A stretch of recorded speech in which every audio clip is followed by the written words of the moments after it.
మా ఆశీర్వాదం రా మీరు తినేది.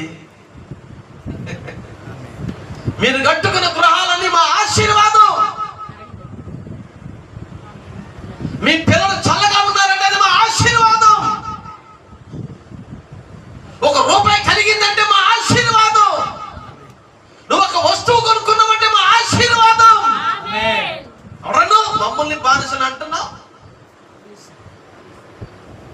హల్లెలూయా. అడుక్కు తినేవారు అంటున్నావు, ఏమీ లేని వారని భిక్షగాలుగా మాట్లాడుతున్నావు. మా భిక్ష నీకు పడేసావురా. మా దేవుడు తోడై ఉండడాన్ని బట్టి దేశానికి ఇంత అభివృద్ధి, ఇంత పేరు